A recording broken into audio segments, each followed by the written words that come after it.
Fala pessoal, beleza? Tudo certo com vocês? Espero que todos estejam bem. Então, essa aula de hoje, a aula 12, a última da apostila 6, trata de mudanças de fase. É, esse conteúdo, com certeza vocês já ouviram falar dele, né? Não, certamente não só na física, né? Mas também na biologia e na química. Então, vocês já devem saber bem como ocorre uma mudança de fase para outra, sólido para o líquido, líquido para o gasoso, ou essa sequência inversa, né? Bom, a gente vai recapitular alguns desses conceitos de mudança de fase aqui e também introduzir alguns outros conceitos da física que dependem da mudança de fase, certo? Como o calor sensível e também mostrar para vocês como que a gente lê um diagrama de fases de alguma substância, tá? Então, é disso que vai se tratar na nossa aula 12. Então, vamos nessa. Então, deixa eu apresentar para vocês aqui esse diagrama que vocês acham que nunca viram na vida, né? Somente algumas vezes, né? Então, a gente tem aqui a mudança, né? Os estados da matéria, certo? Sólido, líquido e o gasoso. E a mudança de cada um, de um para o outro, né? Vai ter um nome, certo? Um nome específico. Então, a gente vai ter sólido para o líquido, é a fusão. Líquido para o gasoso se chama vaporização. Do gasoso para o líquido é condensação ou liquefação, mas o mais comum, né, o mais utilizado é condensação. E o líquido para o sólido é solidificação. E do sólido para o gasoso, direto, né, é a tal da sublimação. Antigamente eu tinha problemas em pensar como que vai passar direto do sólido para o gasoso, mas lembre-se, por exemplo, de gelo seco. Gelo seco é um exemplo de sublimação. Ele está ali tá sólido, né? Tá no estado sólido do gelo e você vê, né, aquela fumaça saindo dele porque ele está sublimando. Então tá aí um exemplo já. E tanto sólido para o gasoso quanto o gasoso para o sólido se chamam sublimação, né? Muito antigamente o processo inverso do gasoso para o sólido era a ressublimação, mas isso já caiu faz algum tempinho. Beleza? Então só para lembrar, né, os nomes aqui para ficar para vocês terem em mente aí. Bom, aqui então falamos das fases da matéria, né? Então a primeira delas é a fase sólida, onde nela a gente tem as moléculas, né, da tua substância bem organizadas e com uma força de atração bem forte entre elas, certo? Então organizadas essas moléculas que a gente tem um nome próprio, certo? Que é retículo cristalino. Então, retículo cristalino é o jeito que as moléculas se organizam quando a matéria está na fase sólida, certo? Tem aqui alguns pontos, né, que são característicos dessa fase.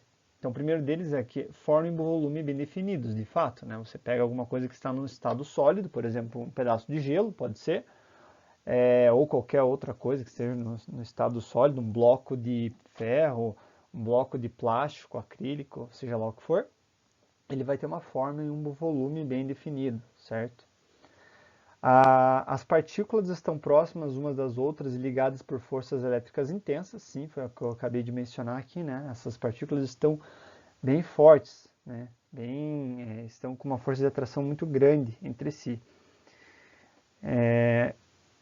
E estas ligações não permitem a movimentação das partículas no interior do corpo. Sim, a gente não vê, né? O movimento dessas partículas, por isso que o corpo está no estado sólido. E por último, a única movimentação das partículas é devido à agitação térmica em torno de uma posição de equilíbrio. Então foi aquilo que a gente já viu nas aulas passadas, né? Mesmo um corpo no estado sólido, a partícula vai estar vibrando aqui um pouco, certo? Ali digamos assim, no ponto de equilíbrio dela, né? Na posição de equilíbrio. Então, por exemplo, esta molécula aqui, ela vai estar nessa posição de equilíbrio, mas ela vai estar agitada aqui para cima, para baixo, para o lado, rodando em torno de si mesma, enfim. Essa é a vibração que ela tem, certo? Que está ligada à temperatura desse corpo, certo? Então, essa é a única movimentação que você vai ter na fase sólida. Já na fase líquida, pessoal, essas moléculas elas não têm uma força de atração tão grande entre si. Então elas estão mais livres, certo? E novamente, né, a gente tem algumas características aqui. A primeira delas é que o volume é bem definido, certo? Mas a forma é a do recipiente que contém essa massa no estado líquido. Concordam comigo? Se ao invés desse recipiente aqui ser cilíndrico, ele fosse totalmente quadrado, a massa líquida estaria na forma quadrada. Concordam comigo? Porque essa massa líquida iria se adaptar ao recipiente, certo? Então, volume bem definido, mas a forma já é do recipiente, certo? Como eu falei, né, as partículas não estão tão próximas, mas ainda há força de atração entre elas e há movimentação das partículas no interior do líquido. Claro, né, se você agitar isso aqui para lá e para cá, você consegue ver, né, que o líquido, né, a substância ali, o fluido, está se deslocando de um lado para o outro. Beleza? E vamos aqui então para a última fase da matéria, né, que é a fase gasosa. Então nessa fase, você tem o volume e forma do recipiente que contém a massa gasosa. Então, por exemplo, esse recipiente aqui que contém essa massa gasosa, ele é mais ou menos um cubo, certo? Se você pegasse essa massa e colocasse, por exemplo, dentro de uma bola de futebol americano, que é uma forma meio oval, certo? Essa massa gasosa teria agora um volume oval, que seria ocupar todo aquele espaço de dentro da bola, certo? Então o volume e a forma, né, também que essa massa gasosa teria é a forma oval, a partir do momento que você coloca ela dentro dessa bola de futebol americano, certo? Então o volume e forma do recipiente que contém essa massa. As partículas estão livres uma das outras, sim, a força de atração aqui já é muito baixa, certo? Então já não há a força tão forte para deixar elas tão juntas quanto na fase líquida ou sólida, certo? Então elas estão livres aqui. E justamente devido a elas estarem livres desse jeito, há uma movimentação desorganizada dessas partículas. Então, além daquela vibração que está atrelada à temperatura dessa massa gasosa, certo? Que a gente estava falando que antes, lá na fase sólida, era num ponto de equilíbrio, além daquela vibração que aqui ela ainda vai ter, ela também vai estar se movimentando aqui dentro de um lado para o outro do recipiente, certo? E muitas vezes, né, colidindo entre si, né, entre as partículas dessa massa, certo? Que estão dentro desse recipiente. Beleza? Então, pessoal, essas são as três fases da matéria, e essas são as características de cada uma dessas fases. Bom, e o que a gente viu até agora, né, pessoal? A gente viu o tal do calor sensível, que é justamente aqui, né, nosso queima-seta, né? A gente sabe que quando Q for maior que zero, quer dizer que ele teve um aumento de temperatura, né, no corpo no qual a gente está calculando o calor, e a gente sabe que esse corpo recebeu um calor. Se ele teve uma mudança de temperatura negativa, a gente sabe que esse corpo cedeu o calor, então o Q vai ser negativo, certo? E isso então é tratado aqui com essa diferença de temperatura, certo? A gente não precisa se preocupar com o sinal, como a gente já falou nas outras aulas. A gente sabe que esse sinal vai vir aqui do Δθ, certo? Então, a gente usa o calor sensível ou queima-seta quando há uma mudança de temperatura. Claro, veja, isso aqui é um Δθ. Delta significa mudança, né? Ou seja, é uma diferença entre dois valores, um final e outro inicial, certo? Delta é sempre a diferença entre o valor final menos o inicial. Então, digamos que não tenha um aumento nem decréscimo de temperatura. A temperatura ficou a mesma coisa. A diferença entre a temperatura final e a inicial vai ser zero. Concordam comigo? Porque a temperatura final é igual à temperatura inicial. Ela não subiu e nem desceu.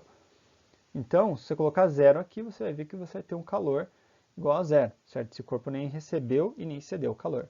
Tranquilo? Então, calor sensível, pessoal, a gente só usa quando há uma mudança de temperatura. E é, né, o calor que a gente estava usando para calcular das substâncias até a aula passada. Beleza? Então, pessoal, dito isso, né, feita essa revisãozinha aí da fases da matéria e do queima-seta, é o calor sensível, certo? Agora, digamos que eu queira calcular o calor que um corpo recebeu ou cedeu durante uma mudança de fase. Então, tinha lá um copo cheio de gelo e nesse copo cheio de gelo eu adicionei água fervendo nele, né? Então você vai ter a mudança do estado sólido para o líquido, né? Porque o gelo vai derreter e vai ficar numa temperatura de equilíbrio lá, certo? Como é que calcula isso? Então sempre quando você tiver ali uma mudança de fase, né? Seja do sólido para o líquido ou do líquido para o gasoso, a gente vai ter que usar algo que a gente chama de calor latente, certo? Então, o calor latente, ele é o calor que a gente usa quando a gente quer adicionar na nossa equação uma mudança de fase de alguma substância, certo? Seja ela do sólido para o líquido, do líquido para o gasoso, isso aqui vice-versa, ou sublimação, né? Então é esse calor aqui, certo? Que ele não vai depender da temperatura, certo? Por que ele não vai depender da temperatura? Porque quando um corpo passa, né, de uma fase para outra, a temperatura dele se mantém constante. Então, se a temperatura dele se mantém constante, pessoal, aquela equação do queima-seta já não serve mais nada para a gente. Concordam? Porque com a temperatura constante, a diferença de temperatura vai ser igual a zero. E, portanto, aquela fórmula lá vai sempre dar zero para a gente numa mudança de fase. E não é verdade, né? Experimentos mostram que quando um corpo troca de fase, ele recebe ou cede calor. Por exemplo, da fase sólida para líquida, ele tem que receber calor. Da líquida para gasosa também. Agora, o inverso do gasoso para o líquido, ele tem que ceder calor, certo? Do líquido para o sólido, ele também tem que ceder calor. Né? E como vocês já devem ter adivinhado, do sólido para o gasoso, né, a sublimação, ele tem que receber calor, assim como ele tem que ceder calor do gasoso para o sólido. Beleza? Então vamos ver isso daqui em detalhe. Então, o calor latente, pessoal, é o que a gente chama de Q mole, certo? Q igual a M vezes L. Tá? Então, Q mole, a gente tinha o queima-seta, né? Agora a gente tem o Q mole, que também vai fazer parte das nossas equações aí nos exercícios, quando a gente tiver, é claro, né, mudança de fase. Então, M é a massa do corpo e L é o que a gente chama, né, de calor latente da mudança de fase, certo? E para cada mudança de fase, para cada substância, vai ter um calor latente específico, certo? Que vai ser fornecido a vocês lá pelo exercício. Tá? Então, para cada mudança de fase e para cada substância, você vai ter um calor latente dessa mudança de fase. E qual que é a unidade desse calor latente? No SI, pessoal, é joules por quilograma. Né? E a unidade mais prática é caloria por grama, certo? Então, você tem essa unidade de calor latente aqui, é dividida sempre pela massa, né? Por unidade de massa da tua substância. Tá? Justamente porque você pode ter 1 kg ou 10 gramas dessa substância. É óbvio que a quantidade de calor vai variar dependendo dessa massa, beleza? Então aqui para lembrar, né? Sempre quando há mudança de fase, né? Ou melhor dizendo, somente quando há mudança de fase, que você vai usar o Q mole, certo? Então aqui estão alguns exemplos para a gente, né? Então, esse aqui é da água, né? Essa tabelinha aqui. Então a fusão da água a 0 graus Celsius vai ter lá um calor latente de fusão igual a 80 calorias por grama. Então a água aí requer 80 calorias a cada grama, né, de massa de água para poder efetuar ali a fusão. A solidificação, né, que é o processo inverso da fusão, é menos 80 calorias por grama. Menos aqui, Giovanni, tá certo? Sim, tá certo. Por quê? No calor latente, você tem que embutir esse sinal. Tem que, justamente como está aqui, você tem que colocar ele na equação, né? Tem que colocar com esse sinal, certo? Por quê? Porque lá no queima-seta a gente tinha o delta θ, né? Para informar esse sinal para a gente, se a temperatura aumentou ou se ela diminuiu. Aqui não, aqui a fórmula, né, do Q-mole não fornece isso para a gente. Então, quem vai fornecer é justamente essa constante aqui do calor latente da substância, certo? Então, é desse jeito aqui que a gente vai colocar ela na fórmula, para quando a gente quiser calcular, né, o calor da solidificação da água, por exemplo, certo? Vamos pegar aqui a vaporização a 100 graus Celsius. Então, o calor latente da vaporização é 540 calorias por grama e da condensação vai ser apenas com o sinal trocado, né? Menos 540 calorias por grama. Tranquilo até aqui, pessoal? Então, vamos nessa. Então, aqui a gente tem uma curva de mudança de fase, certo? Nessa curva de mudança de fase, o que a gente tem em cada um dos eixos? A gente tem aqui, então, o eixo que seria o eixo Y, né? A gente tem o θ, ou seja, a temperatura de uma determinada substância, e aqui no eixo X, o Q, né? Ou seja, o calor recebido por essa substância. Então veja que ela está numa temperatura aqui inicial, né? E essa temperatura começa a aumentar, assim como a quantidade de calor que está sendo cedido para essa substância, certo? Até chegar nesse ponto B, onde você vai ter aqui uma temperatura que vai ser a temperatura de fusão ou a temperatura de solidificação, certo? São iguais as duas. Bom, a partir disso, quando ele chega nessa temperatura de fusão, se você continuar cedendo calor para essa substância, o que vai acontecer? Ela vai ficar com a temperatura estável, veja que agora aqui do ponto B para o ponto C, essa temperatura ficou estável, constante, né? Ela não variou, mas o calor variou, certo? Você continuou cedendo calor para ela. Concordam comigo? Então, do B para o C, a temperatura ficou constante, que ficou na temperatura de solidificação ou de fusão. Porém, o calor aumentou, certo? Ou seja, a quantidade de calor cedida para esse corpo estava aumentando. E isso, na verdade, comprova aquilo que eu havia dito para vocês. Na mudança de fase, a temperatura da substância fica constante, porém, né, você ainda tem que ceder um calor para ela. É justamente esse calor aqui, ó, que é o calor da mudança de fase. Do C para o D, aí sim a substância mudou totalmente, ou seja, não tem mais nenhuma partícula, né, no estado sólido, ela já está totalmente no estado líquido, e aí sim ela começa a aumentar novamente sua temperatura.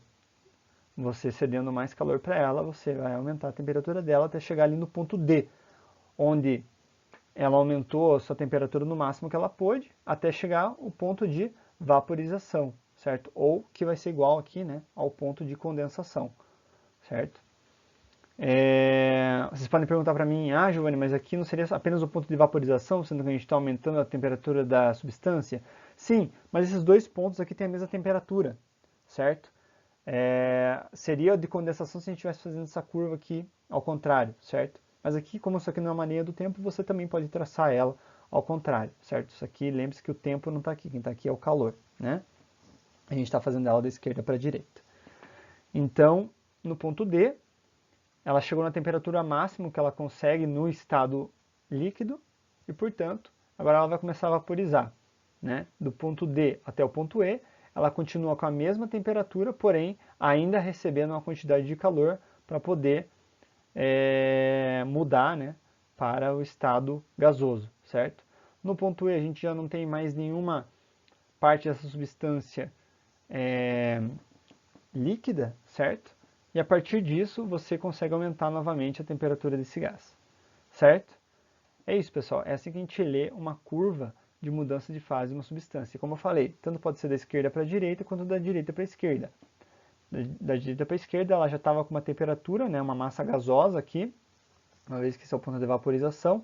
Daqui para cima, ela só pode estar gasosa, certo? Então, chegando no ponto E, ela vai condensar, né, e você precisa continuar retirando o calor dessa substância para ela poder condensar, até chegar no ponto D, onde então ela já está líquida, certo? E retirando o calor, você vai esfriando essa substância, ela vai perdendo temperatura. Chegando no ponto C, ela começa a solidificar, certo? Até chegar no ponto B, né, tirando o calor dessa substância, ela chega ao ponto B, onde então ela começa a esfriar novamente, né? Aqui no ponto B você já não tem mais nenhuma partícula dessa substância na fase líquida. Ela está totalmente sólida e agora você só consegue diminuir a temperatura dela. Tranquilo? Então é assim, pessoal, que a gente lê a curva de mudança de fase. Então, pessoal, a gente viu a curva de mudança de fase, né? E agora a gente chega aqui no diagrama de fases. Deixa eu pegar meu ponteiro aqui que eu sempre esqueço. Então, o que esse cara aqui nos diz? Ele, na verdade, ele atrela a pressão e a temperatura para uma determinada substância e vai nos falar em qual estado, para essa pressão e para essa temperatura, essa substância que você está estudando vai estar, certo? Então, digamos que você tenha lá uma pressão e uma temperatura pré-determinada, certo? Daí você traça essa pressão e essa temperatura, você vai chegar num ponto aqui no teu diagrama. E com isso você consegue ver que essa substância vai estar no estado sólido, certo? Pois ela estaria para cá, ó, para esse lado da curva, certo? E estando para esse lado da curva, ela está na região do estado sólido. Legal, né? Então, com isso a gente consegue, para qualquer pressão e temperatura, determinar qual que vai ser o estado dessa substância. Muito bem. Bom, a gente tem essas curvas aqui separando um estado do outro. Então, a gente tem nomes para elas, óbvio, né? Uma vez que a gente sabe que do sólido para o líquido é fusão ou solidificação do líquido para o sólido, certo? Então, quando uma substância passa do estado sólido para o líquido é fusão, quando ela passa do estado líquido para o sólido, a gente tem a solidificação. Então, logo, essa curva aqui vai ser a curva da fusão ou solidificação. Essa aqui, quando uma substância passa do líquido para o gasoso, ela vaporiza ou, ao contrário, ela condensa, certo? Então, essa aqui é a curva da vaporização ou condensação.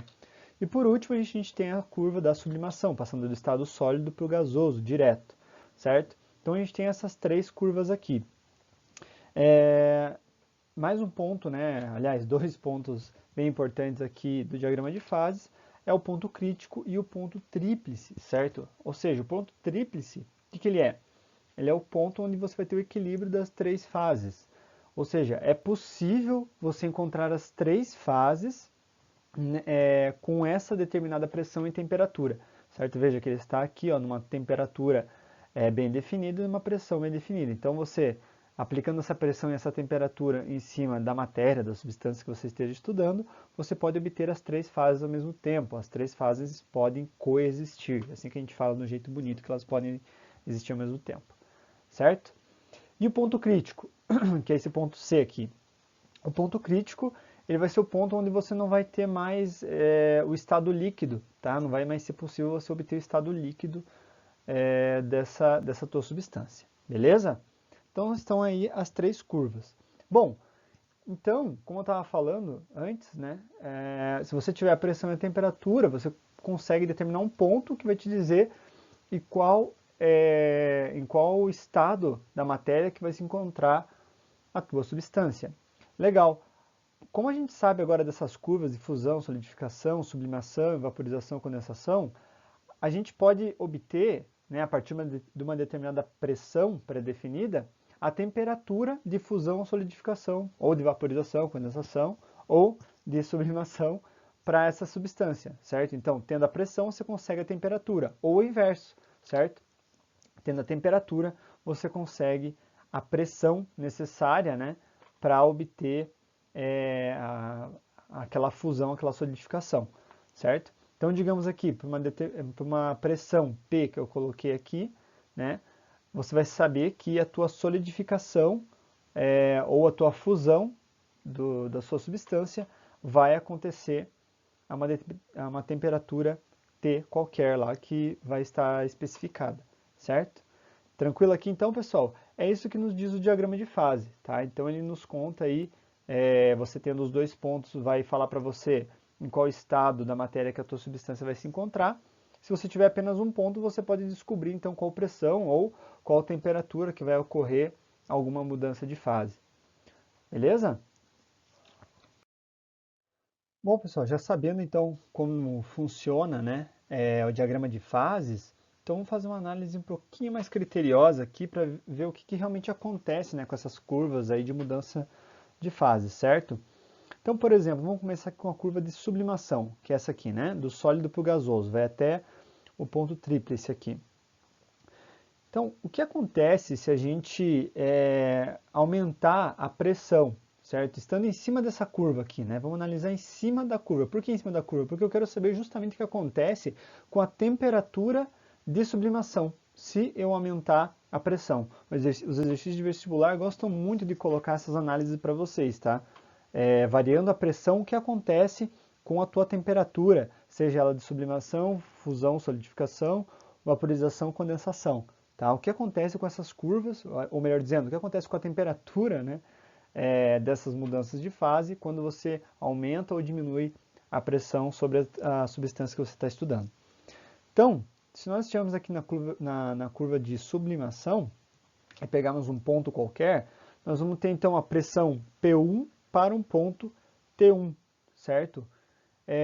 Então, a gente tem um ponto P1 bem definido e um ponto T1 aqui, né, bem definido, que aqui a gente sabe que esse T1 vai representar a temperatura de sublimação dessa substância quando essa substância está numa pressão P1, beleza? Agora, vamos pegar um ponto aumentando a pressão, né? Um outro ponto onde a pressão desse outro ponto seja maior que a pressão P1, ou seja, aqui em cima, certo? Concordam comigo que a pressão P2 é maior do que P1, claro, pois ela está em cima, né? Nosso gráfico está crescendo aqui no eixo Y no sentido de baixo para cima. Então, P2 é maior que P1. E o que aconteceu com a temperatura? A temperatura aumentou, certo? Olhando para a temperatura, ela está à direita, né? Essa nova temperatura T2 está à direita de T1. Logo, T2 é maior que T1. Então, pessoal, aumentando a pressão, você aumenta a temperatura, certo? Aumentando a pressão, você aumenta a temperatura de sublimação. E para os outros? Para os outros a análise é a mesma. Você pode fazer esses dois pontos aqui como eu fiz, mas já vou adiantando para vocês. Você aumentando a pressão, ele vai aumentar a temperatura, seja da fusão, solidificação ou da vaporização, condensação. Reparem, se eu pegar um ponto qualquer aqui, né, nós teremos uma temperatura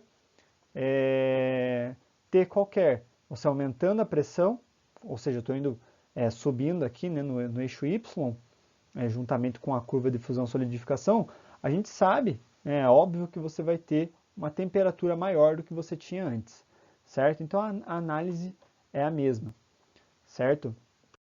E para encerrar daí, pessoal, esse slide, essa curva aqui, ela representa a curva da maior parte das substâncias que existem por aí na natureza, certo? Então é uma curva, né, um diagrama de fases, mais ou menos como esse aqui, claro, variando a temperatura do ponto em que o ponto tríplice vai se encontrar, não só a temperatura, como a pressão também, mas, digamos, a característica dele, né, dessas curvas, dessa curva do sólido aqui ser maior, e daí sai, né, do ponto tríplice sai uma curva que vai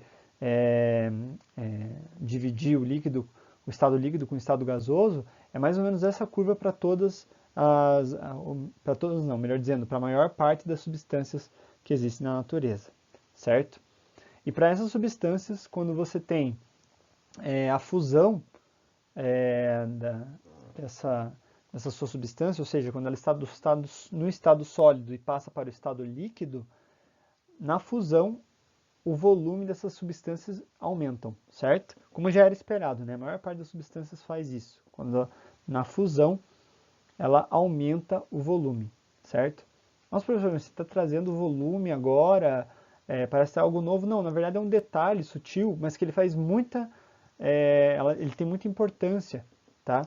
E vocês já vão ver o porquê, beleza? Então vamos para o próximo slide aqui. E aí, pessoal, a gente chega nesse último diagrama aqui, que é o diagrama para essas três substâncias aí, para a água, para o bismuto e para o antimônio. Você pode ver que ele é um pouquinho diferente, porque ele, na verdade, ele é exceção mesmo, tá? De como essas três substâncias funcionam. Como eu falei para vocês no slide anterior, aquele outro diagrama é como a maior parte das substâncias se comportam. Por isso que esse aqui é um pouquinho diferente, que é válido só para essas três substâncias aqui, tá? Bom, e o que realmente muda? Você vê que a curva do sólido ela já não se estende, né? Mais até lá em cima, como era o do diagrama anterior. Vamos fazer uma análise, né, para a gente entender o que realmente mudou. a partir da curva da sublimação, aqui do sólido para o gasoso.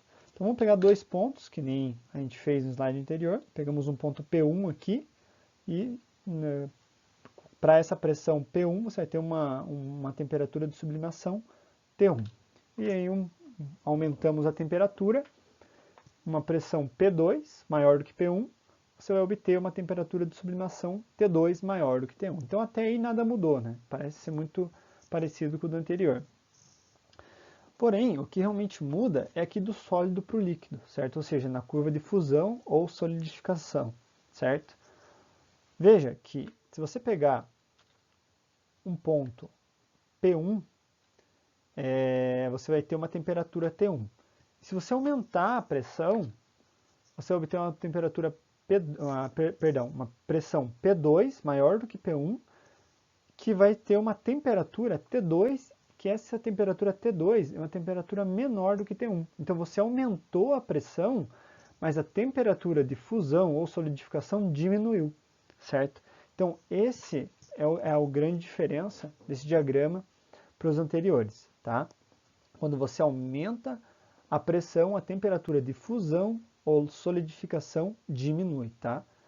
Já do líquido para o gasoso, pessoal, é a mesma análise, mas como acho que já está meio óbvio até para vocês aqui, você aumentando a pressão, você também aumenta a temperatura, né, da vaporização ou condensação, certo? Então, a única exceção mesmo é aqui na curva da fusão e solidificação, tá? Mais um detalhe para essas três substâncias é que quando você funde elas, ou seja, quando você passa ela do estado sólido para o estado líquido, ao contrário da maioria das substâncias, como a gente tinha falado, que o que acontece com a maioria dessas substâncias quando passam do estado sólido para o estado líquido? Elas aumentam de volume, correto? Aqui não, quando essas três substâncias passam do estado sólido para o estado líquido, elas diminuem de volume, tá? Então, esse é um detalhe bem importante aí para se atentar. E aí, pessoal, a gente vai ver aqui algumas implicações disso, né? A primeira delas é justamente aí o congelamento da água do mar. Então, por que somente uma parte, né, uma calota aqui que está na superfície da água que congela? Por que não é, né, digamos assim, não é até o fundo do oceano que fica congelado, certo? Veja, a curva de solidificação da água está aqui, certo? Vamos pegar um ponto qualquer aqui, digamos. Esse ponto vai ter uma pressão, né, de solidificação e uma temperatura de solidificação.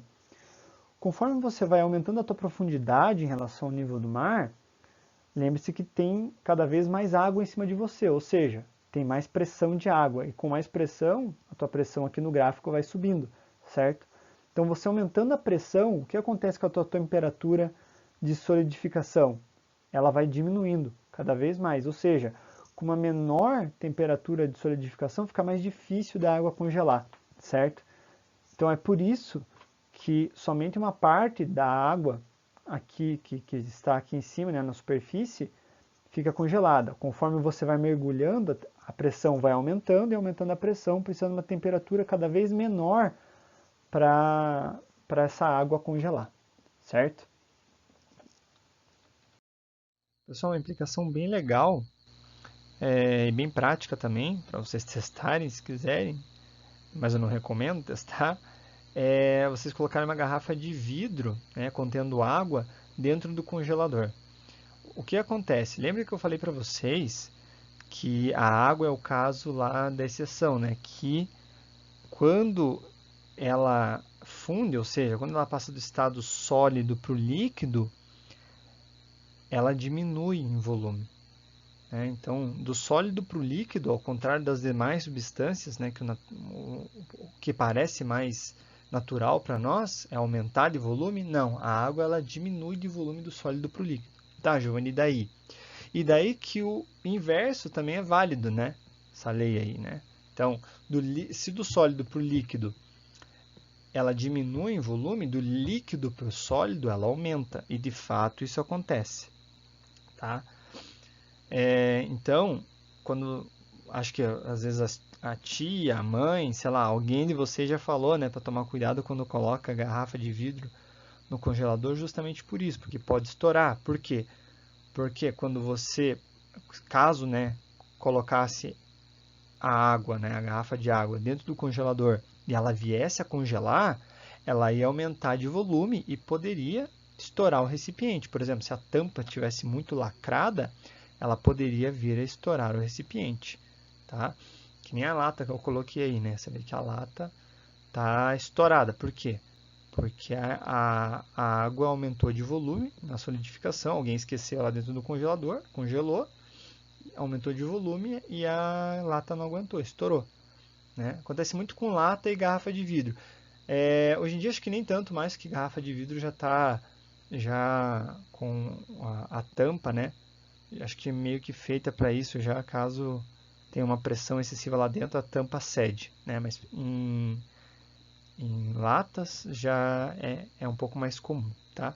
Na garrafa PET não acontece tanto porque a garrafa PET ela vai aguentar a pressão, né? E ela vai se distender um pouquinho, né? Você vai alargar um pouco a garrafa, mas em geral ela aguenta bem a pressão. Beleza? Então tá aí outro exemplo para vocês. E por último, pessoal, a gente fala aqui então da experiência de Tyndall, né? Então, que esse cara fez? Né? Ele fez uma experiência bem interessante. Ele pegou um bloco de gelo, colocou aqui, né, entre duas mesas, certo? Um bloco de gelo grande. E nesse bloco de gelo ele pendurou, né, um cordão aqui, na verdade, um fio fino, né? Não seria um cordão, seria um cabinho de aço fino, né? Com duas esferas pesadas na ponta, certo? Para que servem essas duas esferas pesadas? Para fazer pressão aonde esse fio se encontra, certo? Vocês já sabem, né? Pressão é força sobre área. Como a área ali que está em contato com o bloco de gelo é muito pequena, que no caso é aquele fiozinho de aço, né? A pressão vai ser grande, já que você tem uma força, peso aqui grande dessas duas esferas, certo? Tá, e o que acontece com isso? O que acontece é que quando você deixa esse cordão aqui pendurado, aonde o fio está tocando naquele gelo, ele está aumentando a pressão.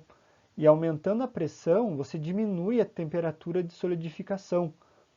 Então, se esse gelo estava, por exemplo, ainda dentro da geladeira e você faz esse experimento, a geladeira não tem aquela temperatura que é necessária para manter a solidificação aonde o fio está tocando. Então, naquele ponto que o fio está tocando, vai derreter.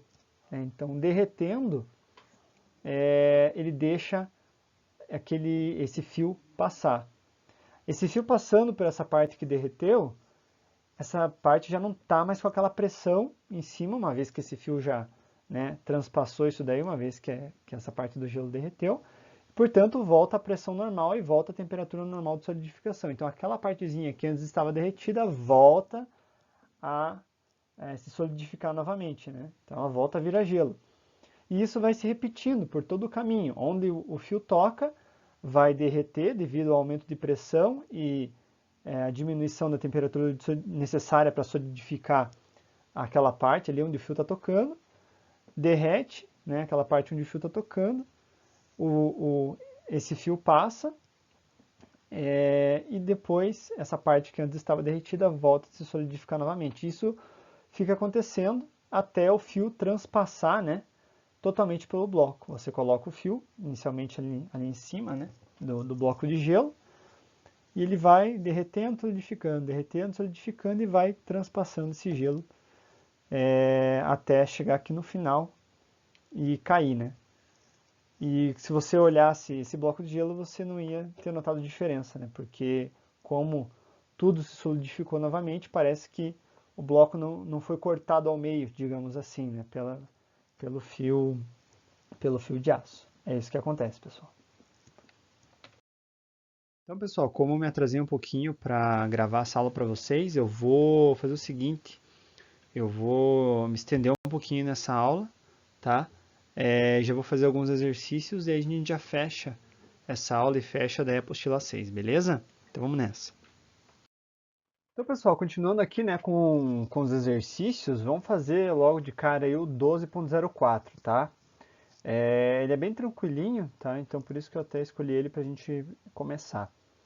Então, o que diz o exercício? Deixa eu pegar meu ponteiro, que eu sempre esqueço, peraí. Pronto. Então, vamos lá. Ele fala, uma massa de gelo de 100 gramas encontra-se inicialmente a menos 10 graus Celsius. Com base na tabela abaixo, responda às perguntas que seguem. Então, na verdade, esse exercício aqui é uma série de perguntas, né? Eu coloquei apenas a A aqui para a gente começar. Depois a gente vai fazer a B e a C e eu não sei se tem a D, tá? Mas, enfim, a gente vai fazer quantas forem. Então, na A ele pergunta a quantidade de calor em calorias necessárias para aquecer esse gelo de menos 10 graus Celsius até o ponto de fusão 0 graus Celsius. Aquecer o gelo, Giovanni? Sim, ele vai aquecer, né? Veja que ele está saindo de menos 10 graus Celsius para 0 graus, então ele está aumentando de temperatura, certo? Menos 10 é menor do que 0 graus. Então você vai literalmente aquecer esse gelo, mas você não vai fundi-lo. Veja, ele diz que ele chega até o ponto de fusão 0 graus, mas esse gelo não começa a virar água, não começa a fundir, beleza? Então você apenas vai aquecer esse gelo, certo? E como não tem fusão, né, a gente não tem a mudança de fase. Logo, a gente sabe que é o queima-seta que a gente vai usar, que é o cara que trata de mudança de temperatura. Né? O QMOL, lembrem-se que usa-se apenas quando a gente tem mudança de fase. Aqui, como a gente não tem mudança de fase, apenas mudança de temperatura, a gente vai usar o calor sensível, né? Ou seja, o queima-seta. Beleza? Então, vamos ver os dados que a gente tem. A gente tem o θ inicial, que é menos 10 graus Celsius, o θ final, que é 0 graus, né? Então, a gente já pode calcular o Δθ, que é θ final menos θ inicial, que é igual a 0 menos menos 10. Sim, né? O sinal entra aqui, pessoal, então cuidado. 0 menos menos 10, que é igual a 10 graus Celsius. Então, foi uma mudança, né? Um delta, uma diferença de temperatura positiva. Sim, claro, você teve que ceder calor para esse corpo, ou seja, esse bloco de gelo absorveu calor, certo? Por isso que esse resultado aqui do Δθ, que é o cara que cuida do nosso sinal nessa equação, ele é positivo, certo? Justamente por isso que a gente não tem que se preocupar com o sinal quando se trata do queima-seta. No caso do QMOL, como a gente já viu, a gente tem que se preocupar, mas a gente já chega lá. Então, a partir disso, a gente já tem o Δθ, o calor, né, específico do gelo está aqui, calor específico do gelo, claro que é do gelo que você vai usar, né, não é o calor específico da água, porque afinal de contas você está calculando para você aquecer um bloco de gelo, portanto você vai pegar um calor específico do gelo, certo? E a massa é igual a 100 gramas, ele disse para você aqui no começo do enunciado, ó, massa é igual a 100 gramas. Bom, agora não falta mais nada, né?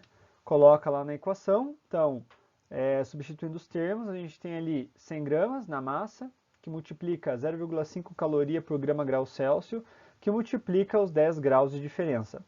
Antes de mostrar o resultado, que obviamente, né, já mostrando, melhor dizendo, que é 500 calorias, né, efetuando essa conta, atentem-se, pessoal, para a questão das unidades de medida. Por que a gente só colocou na equação sem nenhuma preocupação? Porque o nosso calor específico estava dado em caloria por grama grau Celsius. Ele deu a massa em gramas, então a massa está ok com o calor específico, e a temperatura está em graus Celsius. E, além disso, ele estava pedindo, né, a quantidade de calor em calorias, certo? Então, calorias lá no calor específico. Então, está tudo certo. Quando você calcular, o seu resultado vai ser em calorias, né, que você vai obter. Beleza? Vamos para B aqui então, pessoal. O que diz a B? Bom, o enunciado é o mesmo, certo? Mas a B ela pede a quantidade de calor em calorias também, necessária para provocar a fusão completa dessa massa de gelo. Agora sim, agora a gente tem mudança de fase, agora a gente está falando do QMOL, né? Agora o QMOL entra em cena. Bom, o que a gente precisa para calcular ali esse calor, né, de mudança de fase, que é o calor latente?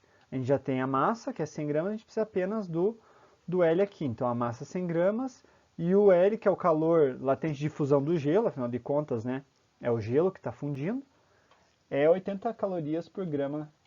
Eu ia falar grau Celsius, mas é só 80 calorias por grama, perdão. Então vamos lá. Apenas colocar na equação, né, você já tem todos os termos, então 100 gramas que multiplica 80 calorias por grama, que é igual a 8.000 calorias. Simples assim, tá, pessoal? Atentem-se também, novamente, às unidades de medida, aqui no calor latente de fusão do gelo, caloria por grama, certo? Então, como a tua massa está em grama e o teu resultado você quer obter em caloria, também tá tudo certo. Giovanni, eu poderia usar o QMOL junto com o QMACETA? Sim, a gente vai, tá? Nos exercícios aí pra frente, a gente, talvez no próximo, a gente já vai utilizar. Você pode, sim, né, ter uma substância que, ao mesmo tempo que ela aqueceu até um ponto de fusão, como é o caso, né, do gelo ter aquecido de menos 10 para 0 graus, fundir e o exercício te pedir todo esse calor, né?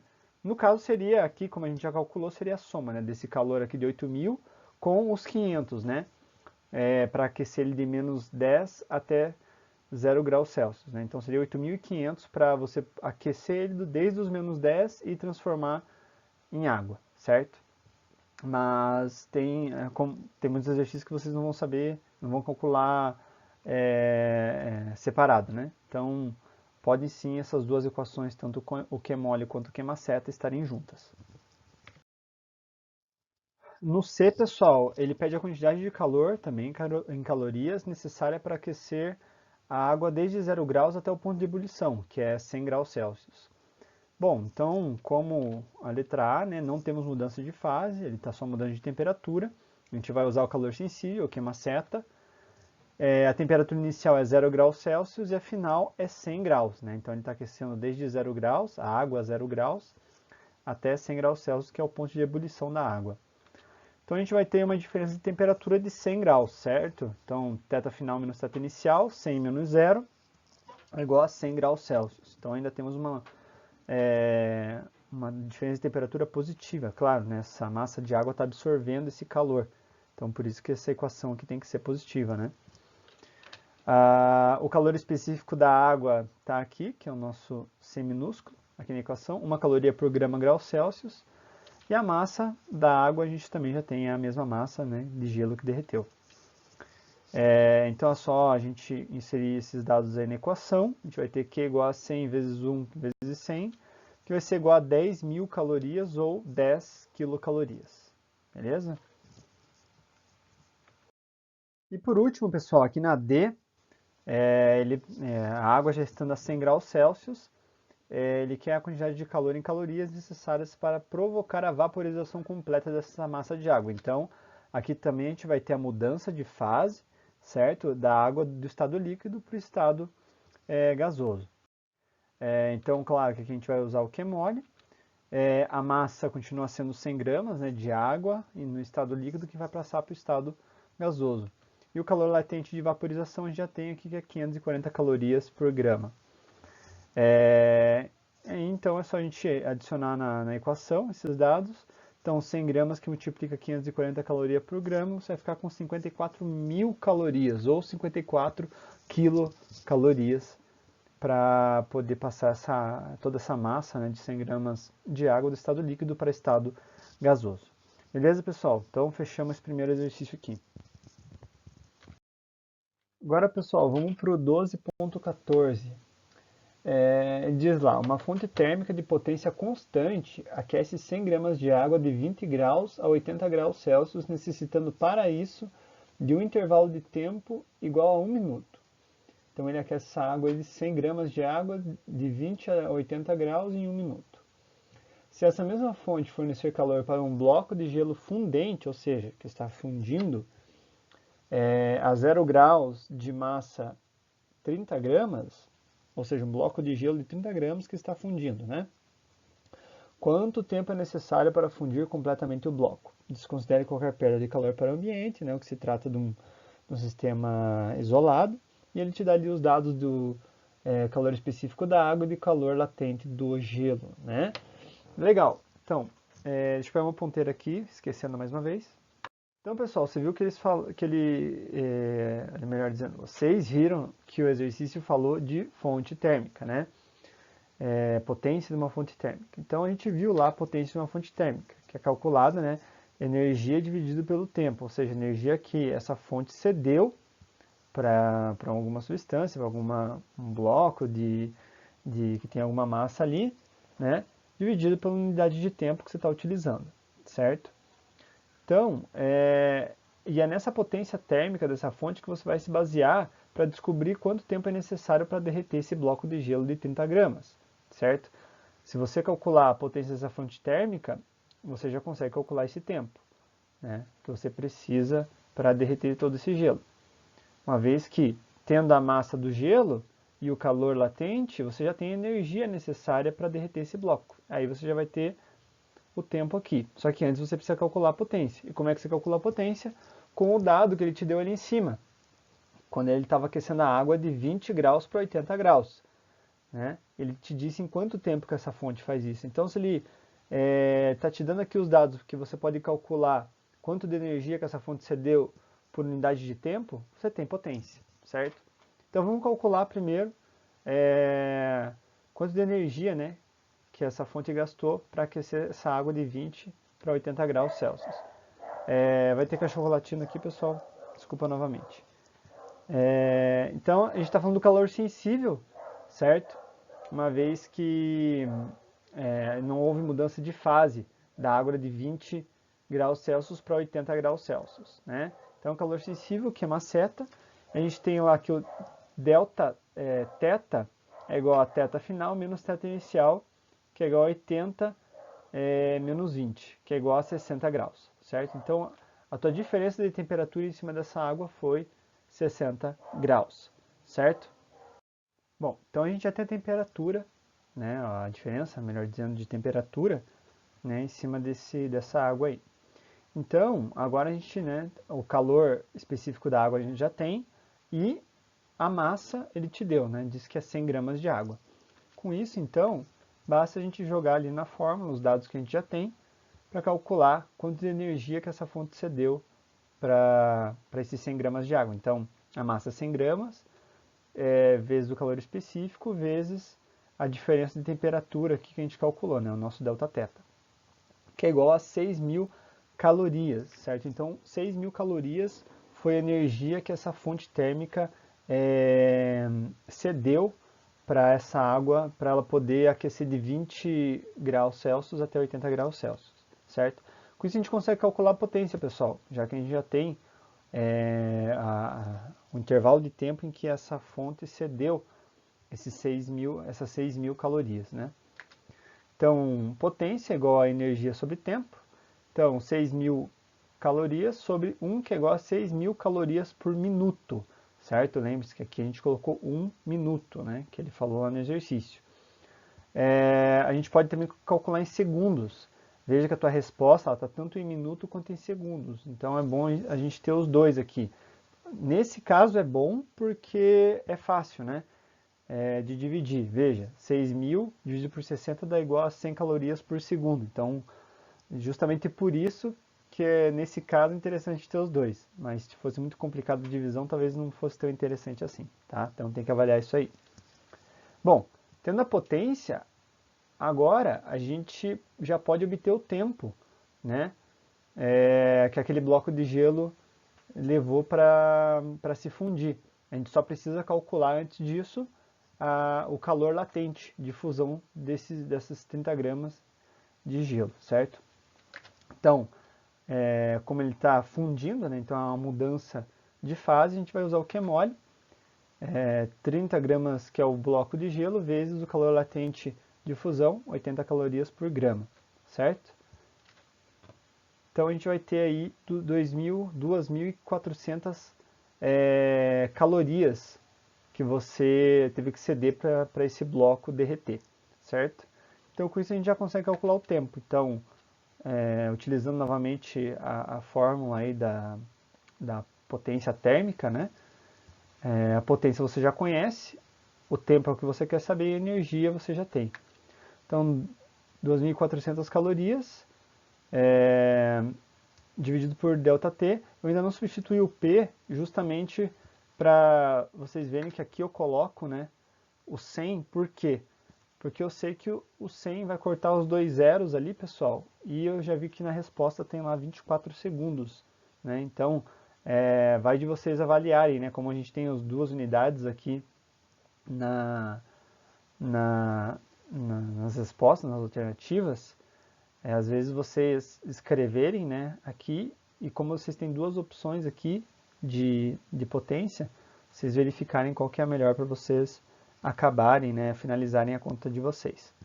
Então aqui no caso você vai passando dividindo 100 aqui, vai cortar os dois zeros e portanto você vai ter que o tempo necessário para fundir essas 30 gramas de gelo foi 24 segundos, certo? Então a resposta ali é a letra A. Bom pessoal, vamos fazer o 12.12. Diz lá o exercício. Para responder à questão, considere as informações e afirmativas sobre o gráfico a seguir. O gráfico abaixo representa a temperatura T em função da quantidade de calor fornecido Q para uma substância pura de massa igual a 0,1 kg, inicialmente na fase sólida, trecho A. Daí ele faz três afirmações ali. Ó. A primeira é que a temperatura de fusão da substância é de 30 graus Celsius, o calor específico da substância na fase sólida é constante, e a última é que ao longo de todo o trecho B a substância encontra-se integralmente na fase líquida. Então ele quer as corretas, né, dessas afirmações aí. Então, vamos ver o que ele falou sobre o trecho A aqui novamente, para a gente iniciar de algum lugar, né? Então, o trecho A, ele diz que ele está na fase sólida. E a substância encontra-se na fase sólida e ela está aumentando a temperatura aqui, ó. Conforme você vai cedendo calor para essa substância, você vai aumentando a temperatura até chegar nos 30 graus. Nos 30 graus, essa temperatura se mantém, porém, você ainda continua cedendo calor, né, energia para esse corpo, de modo que ao chegar aqui nos 9.200 joules, esse corpo começa a aumentar de temperatura novamente. Então o que tinha aqui no trecho B? O trecho B foi o ponto em que a substância estava na fase sólida, como falou aqui, né, no enunciado, e aqui ela começou a se fundir, certo? Ela começou a derreter. Por isso que a temperatura dela estabilizou, ficou constante, certo? Nos 30 graus. E só depois, quando chegou nos 9.200 joules, que ela começou a subir novamente. Porque aqui no trecho C, ela já estava totalmente na fase líquida, né? Então aqui no trecho B, essa substância ela estava fundindo, certo? Então, a 1 é verdadeira, pois ela fala que a temperatura de fusão da substância é de 30 graus Celsius. Correto. Ao chegar aos 30 graus Celsius, a temperatura fica constante, porque a substância começou a se fundir. E a partir do momento que ela alcança os 9.200 joules, toda essa substância já fundiu, todo esse 0,1 kg aqui já fundiu, e aí, na fase líquida, ela começa a esquentar novamente, a aquecer, né, novamente. Beleza? Então, vamos para. Então, a 1 é verdadeira, vamos para a segunda. A segunda diz que o calor específico da substância na fase sólida é constante. E como é que a gente sabe disso, pessoal? Vejam, isso aqui é uma reta, certo? Se vocês lembrarem lá da equação da reta, ela é mais ou menos assim, né? Y é igual a AX, né? Essa aqui é a equação da reta, onde você tem aqui, né, esse cara que está multiplicando x. Então, como esse cara aqui ele é constante, esse gráfico ele vai ser uma reta.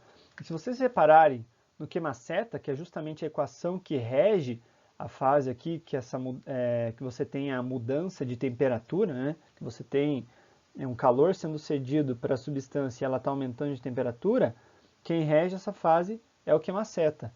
Se você reparar, o M e o C, eles estão como se fosse uma constante aqui multiplicando o Δθ, onde o teu Δθ vai ser a tua mudança de temperatura, representada aqui no eixo Y, certo?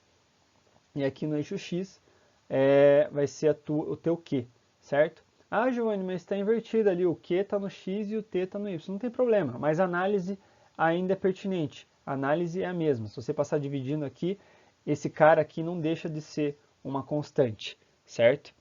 Por que eu falo passar dividindo? Porque daí você colocaria, né, o Δθ em função de quê? Mas a análise é a mesma, certo?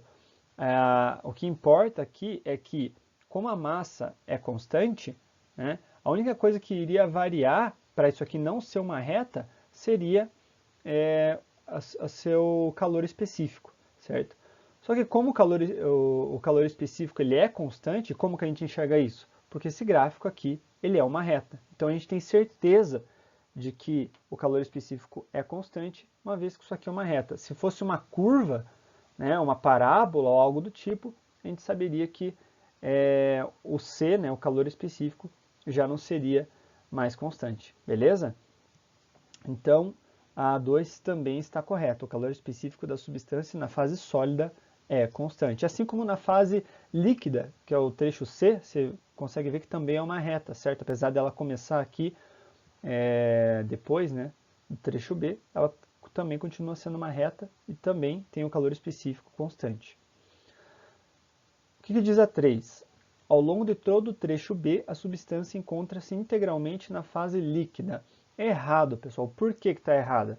Porque no trecho B é quando a substância está se fundindo. Então, logo você vai ter uma substância, uma mistura, né, heterogênea, onde você vai ter partes sólidas dessa sua substância e partes líquidas, né? Então, você vai ter uma mistura de sólido com líquido dessa mesma substância, certo? Que a gente não sabe qual é, mas a gente sabe que assim que ela atingiu a temperatura de fusão, né, ela começa a se fundir e a partir desse momento você vai ter essa substância na parte sólida e na parte líquida. E não somente na fase líquida, né, integralmente na fase líquida, como está dizendo aqui a afirmação 3, beleza? Então, correta somente a 1 e a 2. Resposta letra C. Então, pessoal, vou encerrar a aula por aqui. Já deu 1 hora de aula já, né? Obrigado pela atenção. Desculpa o atraso da aula, tá? E qualquer dúvida, novamente, me contate aí pelos meios possíveis aí, no Instagram, Facebook, essas coisas, beleza? Até, pessoal.